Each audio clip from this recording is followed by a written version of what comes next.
Muito bom dia, ouvintes da Mundial FM. Aqui é o Dr. Aníbal Nogueira e nós estamos iniciando mais um Simple Talk, uma conversa simples sobre saúde. Este é um programa da Oncoclínicas Instituto de Oncologia de Juí, da Oncosite Pesquisas Clínicas e da Oncocell Genômica. Hoje eu estou recebendo a doutora Vanessa Jung Ferreira, que é médica, ginecologista e obstetra. Isso. E vamos conversar um pouco sobre um dos pilares da prevenção do câncer e um dos pilares da saúde dos seres humanos, que é autoconhecimento, exames preventivos e exames de rotina. Doutora Vanessa, bom dia. Bom dia. Fico muito feliz com o convite, agradeço o convite, a lembrança pelo meu nome para conversar desse assunto tão relevante nesse bate-papo de hoje. Muito bem, Vanessa. A gente sempre traz aqui no programa dizendo que Juí não perde nada para grandes centros em questão de profissionais e tecnologias. E a gente que já te acompanha há um bom tempo, né? A gente não falando nossa idade, né? Mas há um bom tempo, desde que da tua chegada aqui em Juí, nós temos muitos pacientes em comum. E uma coisa que a gente sempre atenta a estas pacientes são que as pacientes são muito bem orientadas no teu consultório e, às vezes, isso tem sido diferencial para elas, né? Que é fazer um diagnóstico precoce, ter uma orientação segura para também não adoecer, não é? Claro, claro. Então, hoje, apesar de todo o avanço na tecnologia, na medicina, então, apesar de toda a informação que está mais disponível, né, para a população, para os pacientes, apesar de tudo isso, sempre tem desafios, e esses desafios, eles se baseiam na prevenção. Então, os métodos preventivos, na verdade, né, que se baseiam na ginecologia e na obstetrícia também. Então, na ginecologia, a gente tem o exame de Papa Nicolau, os exames de rastreio de câncer de mama. Então, o pré-natal, na obstetrícia também, que é uma das minhas áreas, o pré-natal, a pré-concepção também são formas preventivas, né? Então, para desfechos finais. Então, tudo isso, ele é necessário que seja, a gente não pode perder oportunidades. Então, cada vez que o paciente nos acessa, nos procura, em qualquer queixa que seja, ou que seja sem uma queixa nenhuma, apenas por uma rotina, a gente não pode perder essa oportunidade de tentar identificar fatores, o que pode estar faltando, fazer um checklist, saber se está com as rotinas em dia, se fez pequenos exames de prevenção. Então, cada consulta é uma oportunidade que a gente não pode perder com esse objetivo de prevenir e conseguir que as pessoas mantenham sua saúde, né? Então, o grande desafio, na verdade, tudo isso está muito entrelaçado. A gente precisa que o paciente nos procure, né? Independente da queixa ou que não tenha queixa, que é uma recomendação, na verdade, né?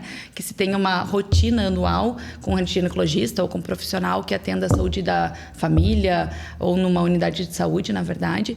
E nesse momento em que a gente consiga aproveitar esse momento para verificar o que pode estar fora do adequado, situações que às vezes o paciente nem pensou, né? Às vezes veio por uma queixa tal e a gente encontra outro fator, algum fator de risco familiar, algo que a gente precise aproveitar aquele momento, oportunizar para que ele consiga aderir, fazer alguns exames e também auxiliá-lo na execução, na procura, na resolução.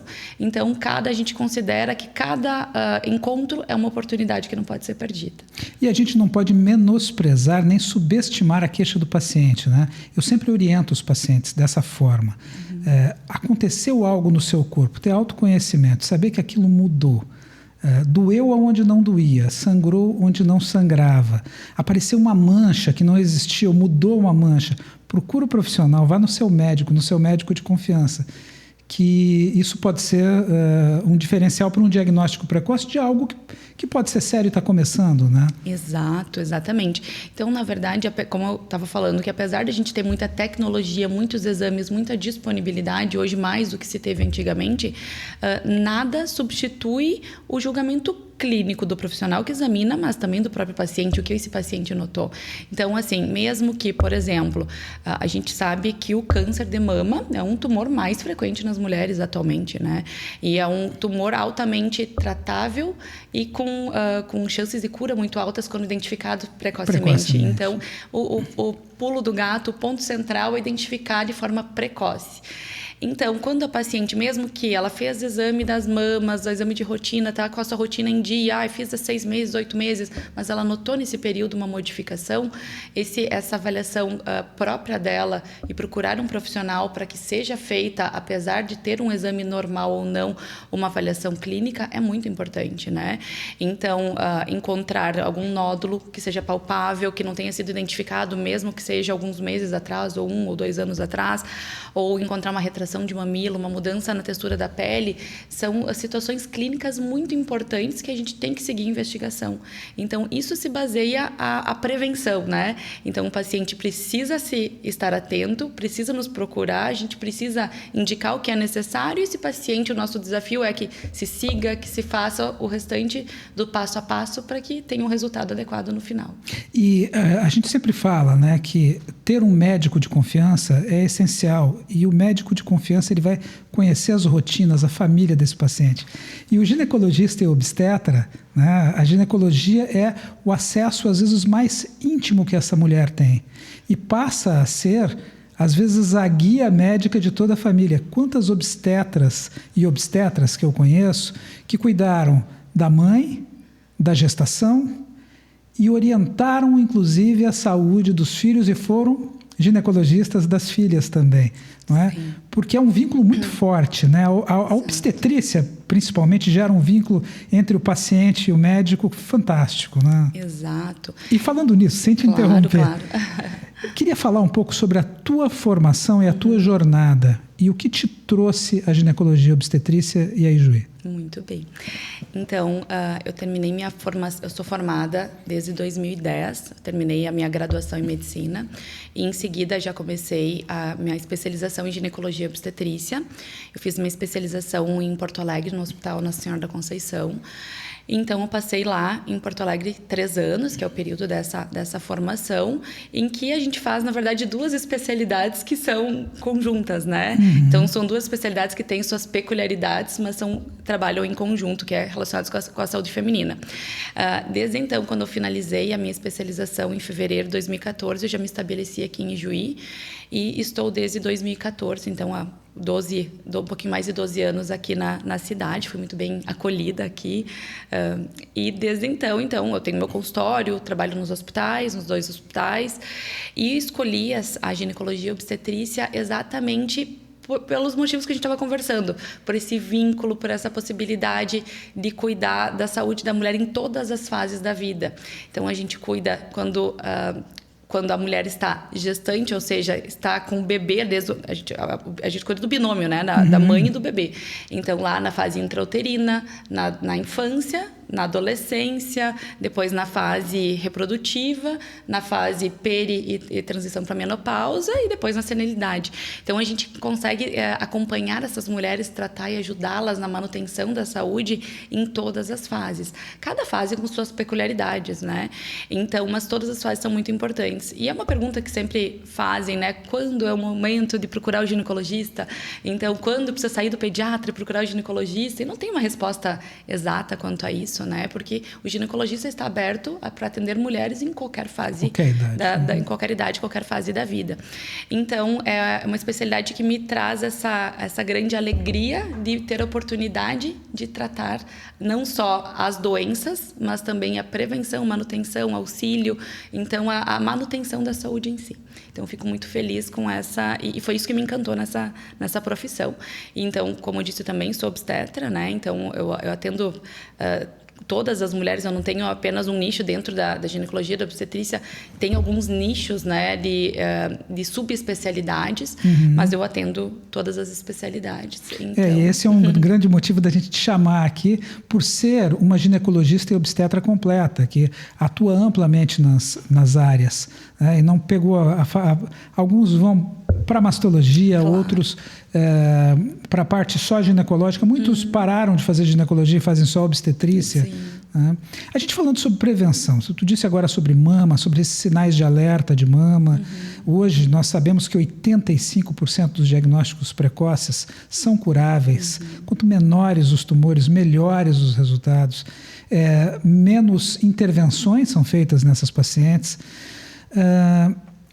Nos outros cânceres, nos cânceres ginecológicos, a importância ainda do Papa Nicolau e do acesso ao Papa Nicolau, como é que está?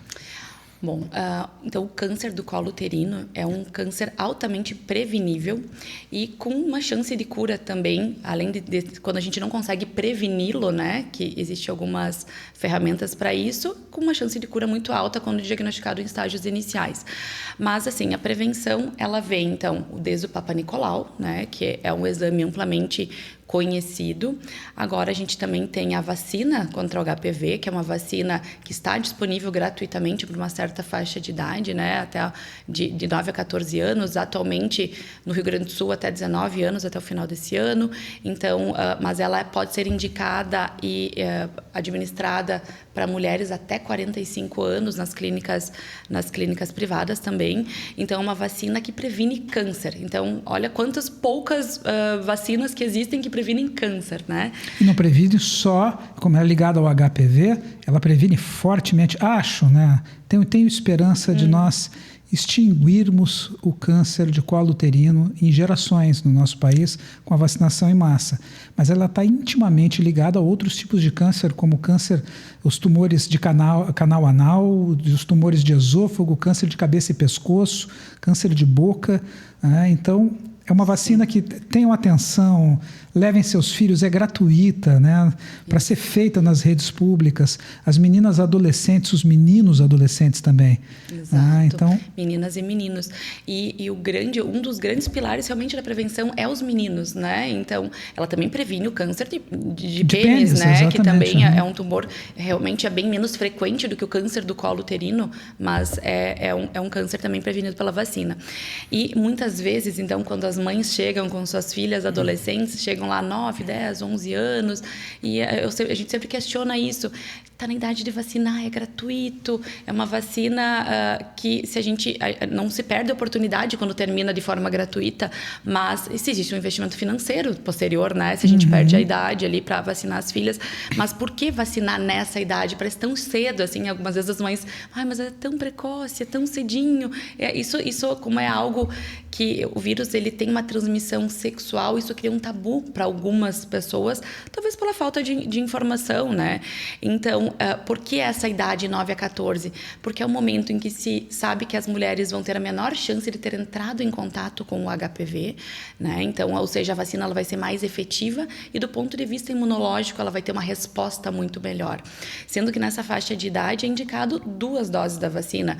Em outras faixas de idade podem ser necessários 3, ou dependendo, pacientes com imunossupressão, enfim, alguma doença que influencia no sistema imunológico.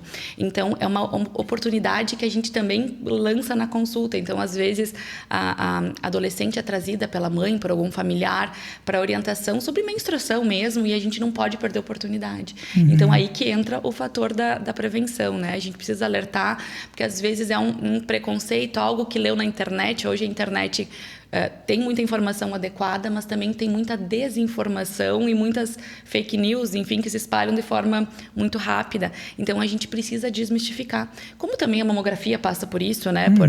Nessas informações desencontradas, muitas vezes, e o nosso papel profissional é exatamente dar um norte para quem está nos procurando e explicar, olha, fica tranquila, tem evidência, tem segurança, vale a pena, né? Então, estimular que essas meninas sejam levadas, porque elas têm que ser levadas por alguém, pelos pais, né? Exatamente. E a gente desmistificar todas essas informações cruzadas, mesmo que tiveram sobre vacinas.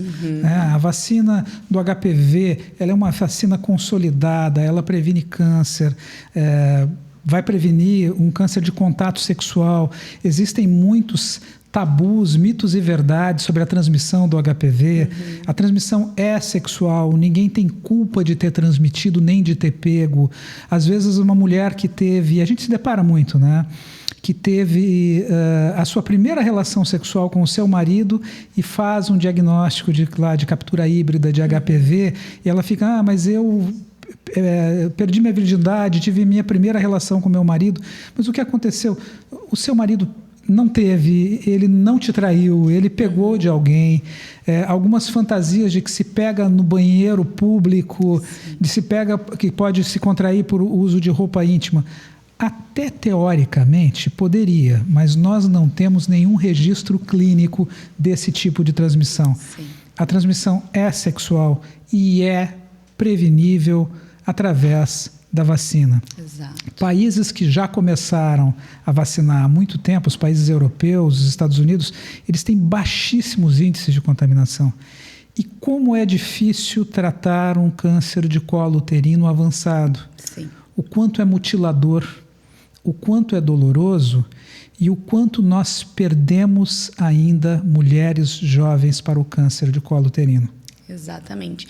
Diferente de outros tumores, ele afeta mulheres em idade reprodutiva, mulheres mais jovens, na verdade, numa grande parcela de vezes, né? Então, existem tumores que incidem em mulheres mais tardiamente, em homens, enfim, mas aqui a gente está falando de mulheres hoje. Então, por exemplo, o câncer de mama é um câncer que geralmente o diagnóstico é um pouco mais, numa idade mais tardia.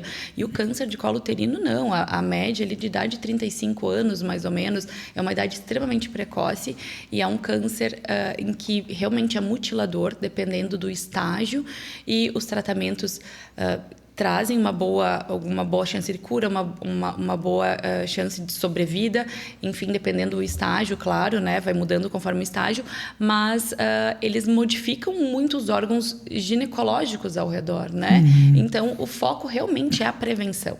E o Papa Nicolau realmente é um exame, então, que a gente utiliza, então, ele não é substituído pela vacina, então, quem fez a vacina não pode deixar de fazer o exame Papa Nicolau, e nem ao contrário, né? Então, o exame de Papa Nicolau ele continua sendo um exame com uma periodicidade anual indicada para mulheres atualmente no Brasil a partir de 25 anos que tenham vida sexual ativa.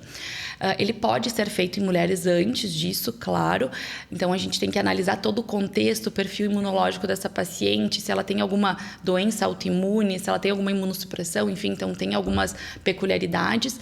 Atualmente é recomendado, então, de 25 a 64 anos, mas também isso é individualizado hoje com as expectativas de vidas diferentes. Cada vez mais, exato, né? Com o perfil de cada paciente, mas assim, a recomendação a nível de sociedade... Saúde pública, exato, né? Saúde pública é de 25 a 64. A 64.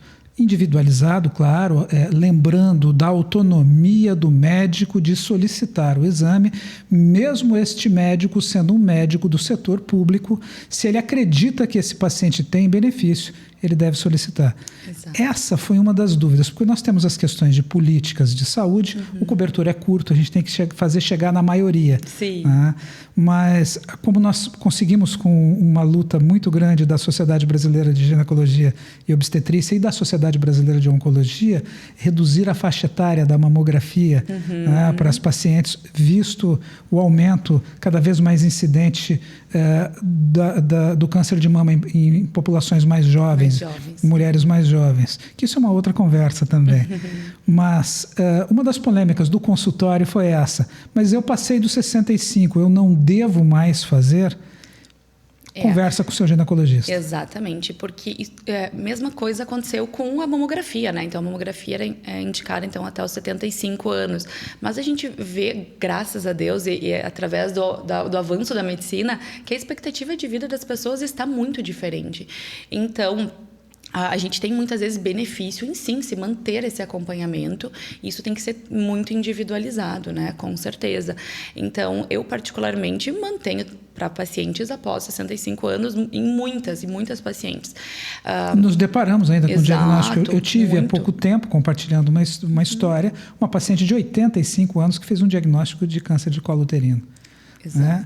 E uma paciente que já estava sem fazer o seu acompanhamento, acreditando ela que não precisava mais nem ir ao ginecologista. Então, essa é uma questão para desmistificar, que eu acho que você foi muito feliz no começo aqui, dizendo que uma das dádivas da sua profissão é acompanhar a saúde da mulher em todas as etapas. Então, não tem etapa para parar de acompanhar. Exatamente, não. Então, por mais que se aumente a periodicidade, o intervalo entre os exames, o exame ginecológico ele deve seguir sendo feito, apesar de ser feita uma coleta, que é o Papa Nicolau, ou não, né?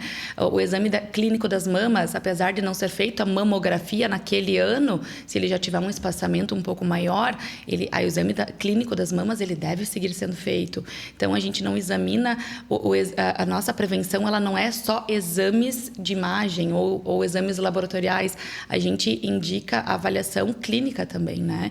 Então, isso nunca vai ser substituído não deve ser substituído por apenas um exame. Rotina, Exatamente. Exame. Então, o exame, ele é uma etapa que entra dentro da prevenção, que começa numa conversa, numa identificação de fatores, com a individualização de cada caso, se complementa. Então, o exame de imagem é um exame complementar, o exame laboratorial é um exame complementar e que também não termina por ali, ele deve ter um segmento, independente vai ter um resultado, aquele exame, que ele deve ser levado ao médico, e às vezes a gente se depara com isso também.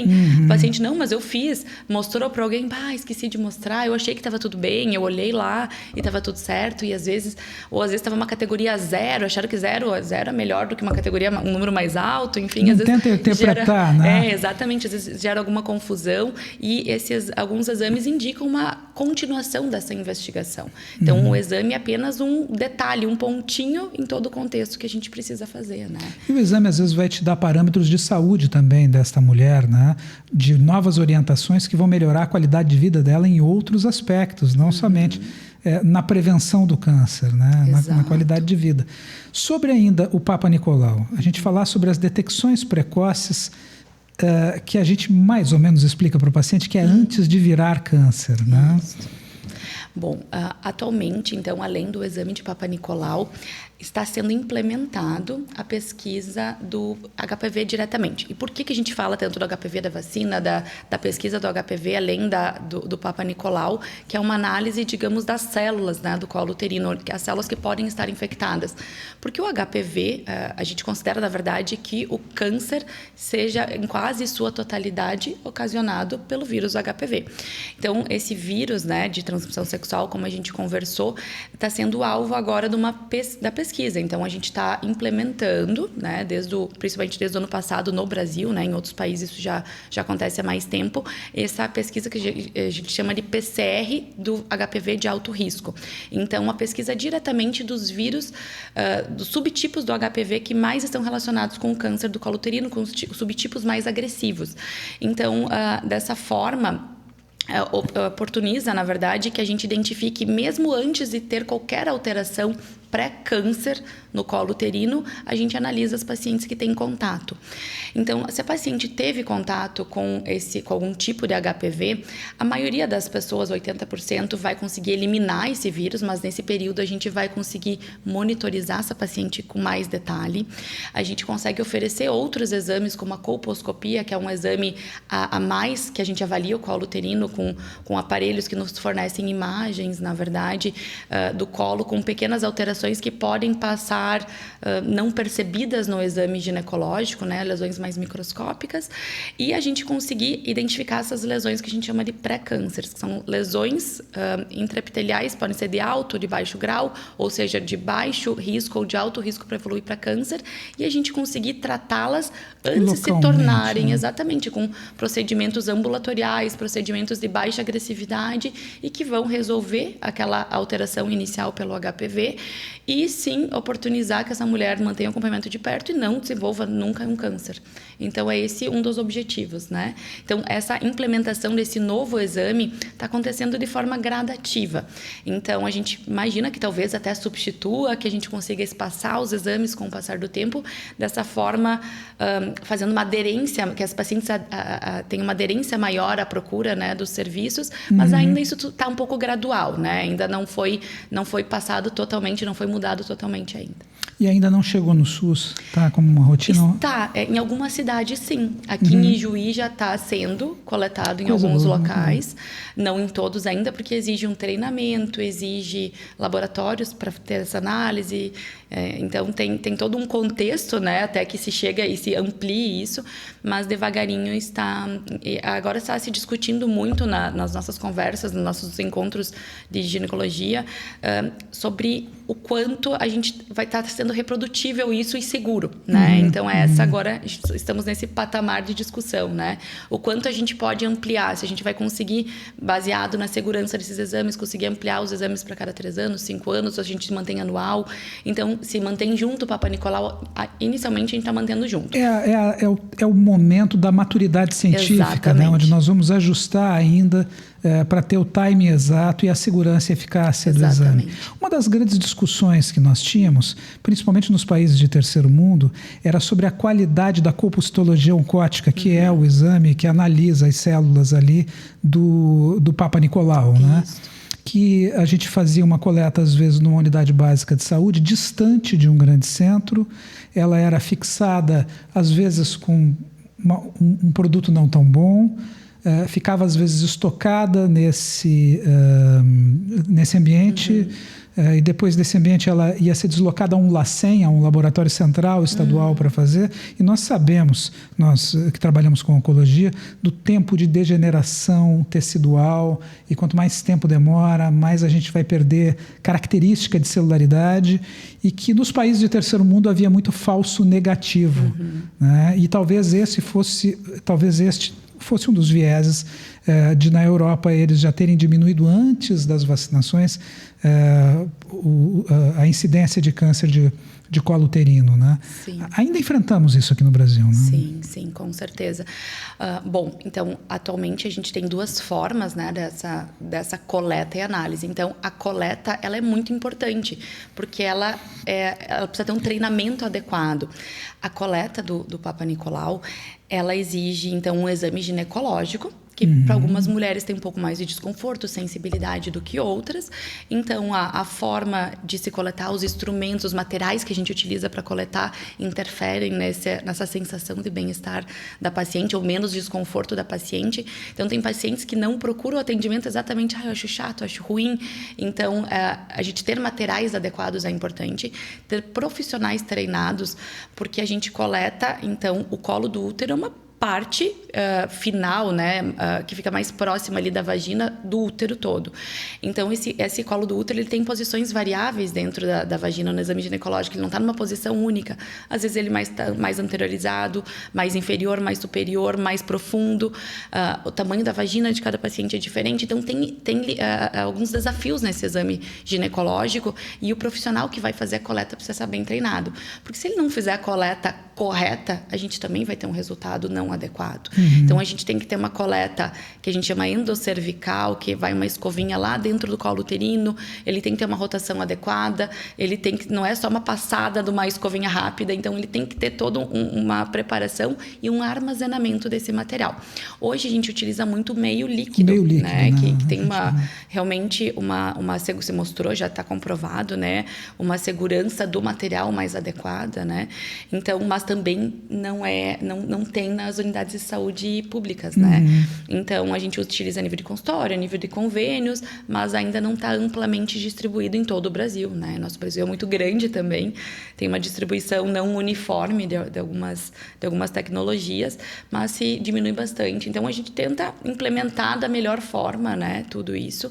Mas outra situação que às vezes acontece a nível não de saúde pública, mas a nível de consultório, às vezes o paciente fica de levar o material, esquece, não leva, deixa jogado no carro, enfim, né? Então, isso também faz parte da orientação, quando a gente quando o paciente precisa levar esse material para um laboratório, né? A orientação do período da brevidade, né? De não postergar isso.